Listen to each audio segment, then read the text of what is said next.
Hello and welcome to Soul Cafe. I'm Mia Saenz, and sitting right next to me is Alison Ellison, and I'm so excited to share her with you. She is from More Soul, Please, and actually Soul Cafe is hers. So welcome, Alison. It's beautiful to have you here. Oh, thank you, Mia. It's such a pleasure to be here, and I'm so happy to be sharing this space with you today. So am I. It's lovely. You're all about bringing soul forward and sharing it with others. Would you like to give a little bit because you have so much. You have the soul stamps, the soul pledge, and we're going to get into all of this yummy stuff. But I would like you to share right now from your heart about soul with people so that they can get a grasp that it is who they are. Mm, I love that. Soul and soul essence, really, what I like to call it is soul essence, because we are all born with the gift of soul, and that's actually how we came here. And soul essence is actually a combination. I like to call it a state of grace, which allows our souls to come forward and be noticed and heard and understood. And the state of grace is when our soul and our self actually merge. And so that is really my human explanation for what the soul is. It's a merging of self and soul. And when we can do that, when we get into that heart space, when we combine the left brain with the right brain, and they're kind of working together like this, then we are actually at our deepest level of awareness. It's beautiful. And on the human level, we Yes. tend to struggle with that. So a lot of what you do is to realign, center, balance the human and the soul as one, because the soul is grand and great, but our human ego takes over. Would you like to talk a Yes. little bit about that? Oh, yes, absolutely. And it's kind of it is one of my favorite topics because it's so easy for our ego to take over. And one of the simplest ways that I share with people, ego can stand for edging God out. And it doesn't matter what your religion is or what your personal spiritual beliefs are, God can take on many forms. So when the ego starts to take over, very often we end up in the left side of our brain, and all of our decisions are being made from a place that might not be choice. We are actually making decisions based on what other people think, what we've been taught, and what the expectation around us might be. What we take in our surroundings all the time, and we actually incorporate it into our inner selves. And slowly, over the years, we end up creating layers and layers of, I call it dust, that cover up what we really are here to do. And that dust can really be our ego stepping in, that we need to get something done, that we should be getting something done. It's all about the what, the when, the how. And so what I like to help people with is shift that mentality out of the space of I have a deadline to meet because someone else is expecting it of me. And I like to bring them into their own space where they are connected to their heart, their soul, and also their left brain. So it's a very practical tool. But they don't feel so panicked. They don't go into this sense of a lack of self-worth, or they're not good enough, or I can't do this. And it's really from a place of simplicity. And so I'm going to move into that just for a moment, that very often we have created so many things on our to-do list, both interiorly as well as on the exterior, that we forget that simplicity can bring us back to our souls, that simplicity can bring us back to what matters most. And the only way we know what matters most is actually by taking the practical, everyday human steps of eliminating what doesn't matter anymore. I love how you talk about the simplicity and expanding that open so that the soul can live and play in that space. And humans don't believe in simplicity for the most part. Right. Can you share a little bit about some people say, well, I don't want to become a monk because I love some of the human things that I have. Yeah. And so becoming simplistic doesn't mean that we don't have money flow, that we don't have beautiful things. So would you like to talk a little bit about that? Oh, I would love to. That kind of gets me jazzed because I think that is a real misconception in the minimalism and simplicity movements for people who are looking from the outside in. And I will share just a little bit of my own journey because actually I connected with my soul after I started simplifying my life. And I want to be really transparent and honest and clear. I don't live in a 700 square foot apartment. I don't have one suitcase that all my belongings go into.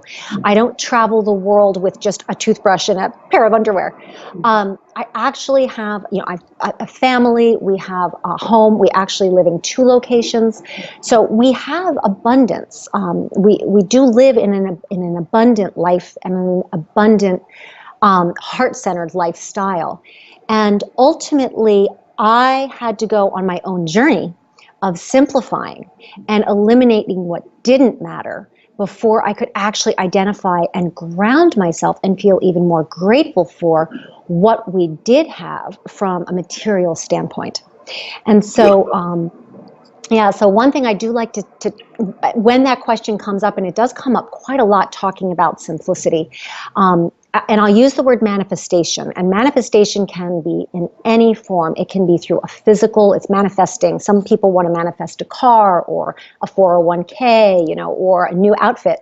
But then other people, and that can be the more tangible material side of things. And then there's some people who really want to manifest more spirit, more soul, more connectedness to God.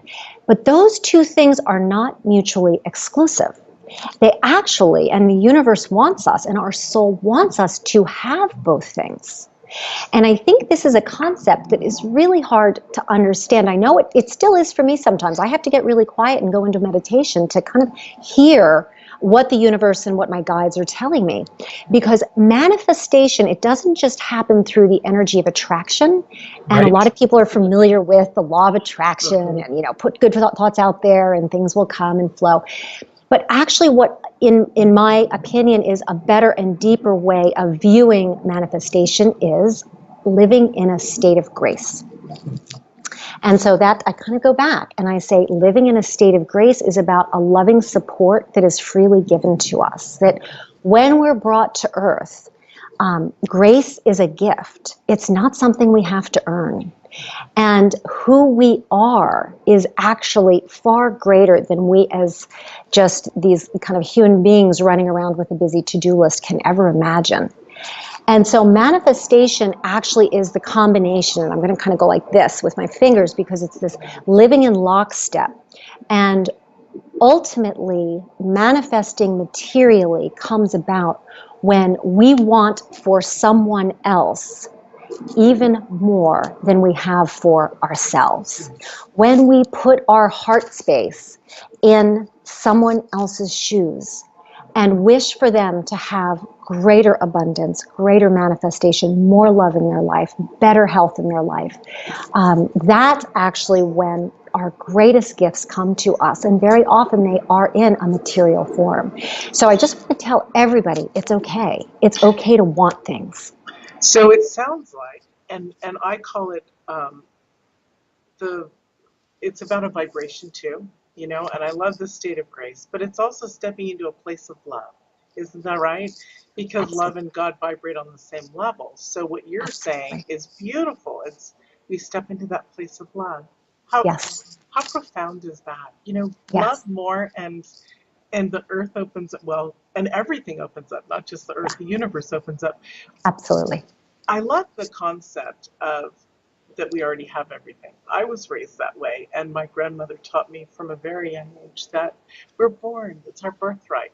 As spirits or souls being born onto this planet, it's our birthright to have everything. So you saying that, and the way you said it so eloquently was lovely.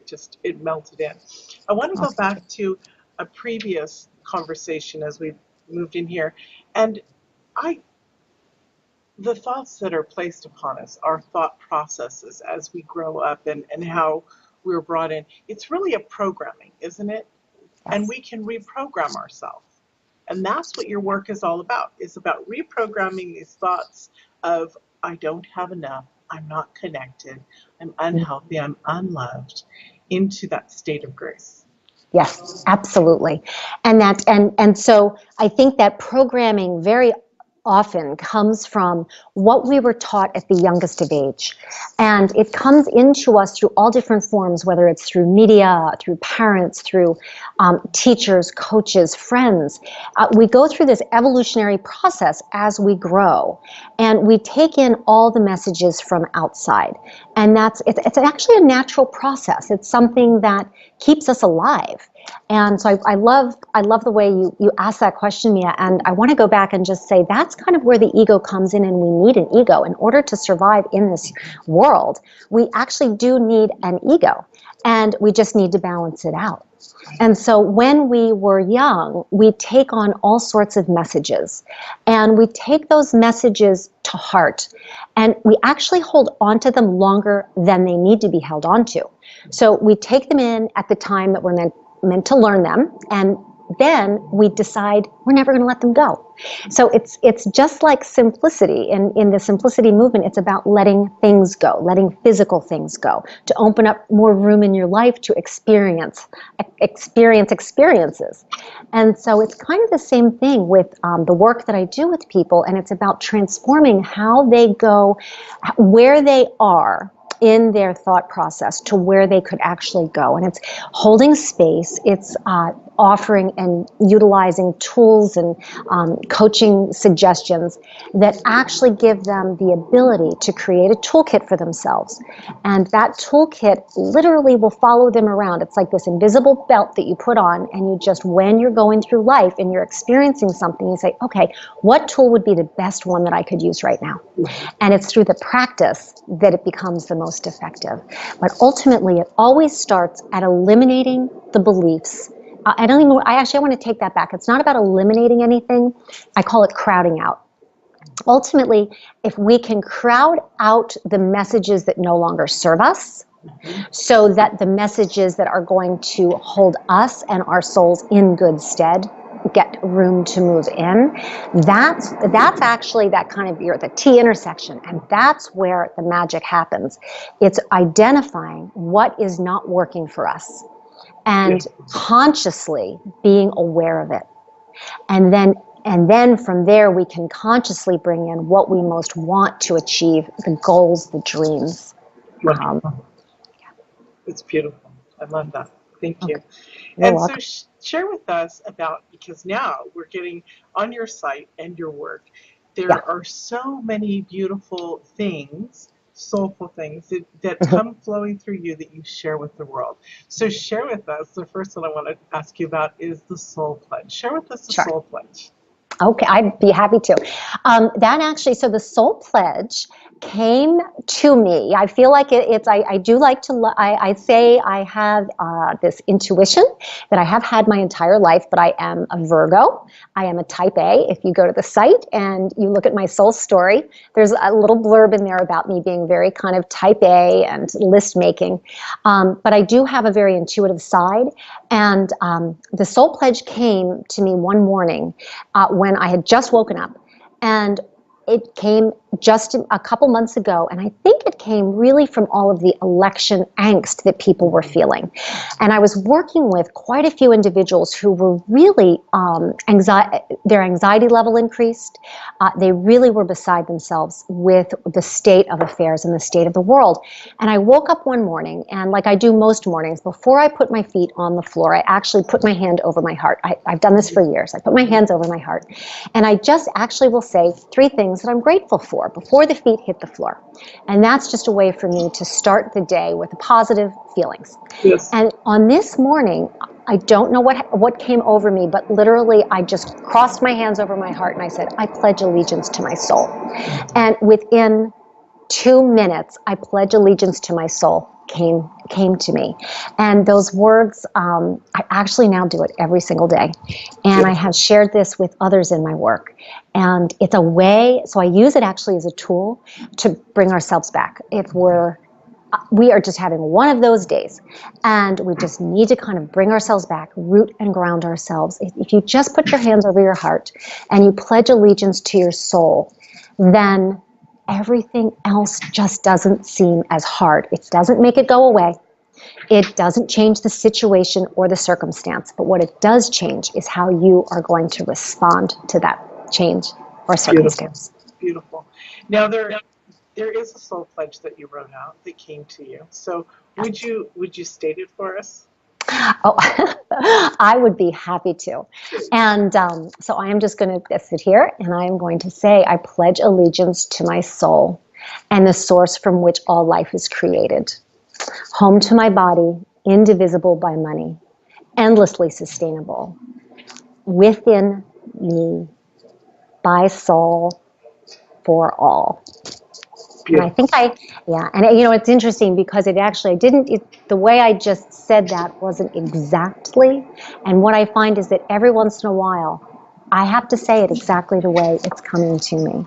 And I said by me versus within me, but that's what it felt like.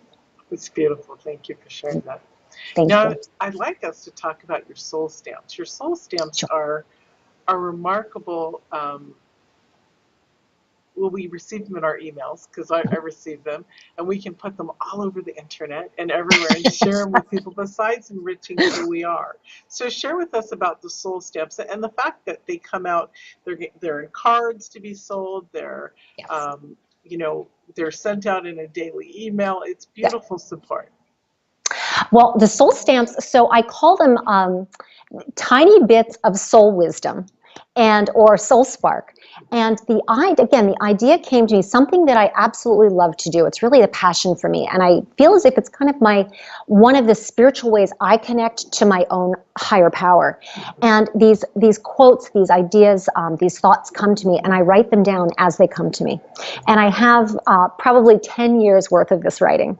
And I was really kind of stumped as to what can I do with this? And soul stamps, soul cards. I was like, everybody needs a little piece of coaching wisdom in their back pocket. So I consider these little stamps something that people can tuck in their back pocket. The quotes some of them are inspirational, but at the same time, I try to incorporate some practical everyday ideas that we actually might be having. So are we feeling triggered? You know, we are human. We feel triggered. We get stuck in traffic. Our computers crash. We get into a disagreement with someone. We just aren't feeling ourselves. And so I tried to create cards that would actually kind of bring some of the woo-woo down to the earth that we all have to walk, and give some practical tips and tools on how to manage the energy that's sometimes swirling around us in a way that we would personally like to walk away from at any moment, but we just know we have to face and deal with. So that's kind of the soul stamp idea, and I love sharing them. I write them all the time. I have a couple different formats, and the I call it the proprietary ones, but the ones that my clients get are the ones that we spend quite a bit of time in Photoshop working and creating. Mm-hmm. And they're beautiful. So if people come to your site, they can sign up for the soul stamps, and they can enjoy them on a daily basis as well. Beautiful. Yes. I love that. And the other thing I will share, and I've been doing this with quite a few people, and it just kind of happened and grew organically. I actually will create soul stamps for others. So we will spend an hour or two coaching together, and then we will get some ideas on paper, and then we'll create a deck for the individual. Wow, that's beautiful. Yeah. That's very personal, and that's very connected to that. Oh, I love that. That's really incredibly beautiful. Yeah. That is something that people are not doing. Wonderful. Yeah. Well, thank you so much. This has been beautiful to speak with you. Would you like to share one more thought before we say goodbye to everyone? Oh, I would love to. And what I'd like to share is, it's one simple word, and it's probably an overused word right now, but it's the word breathe. Everybody, just breathe. Just take a breath. We live in a fast-paced world. We are on 24/7. There are a lot of dynamics. There's a lot of energy flying around. But if we just stop and take that deep breath, everything is going to be well, and everything does always work out the way it's meant to. Beautiful. So, yeah. Beautiful. Thank you so much. And thank you all for joining us. And we'll see you in another Soul Cafe.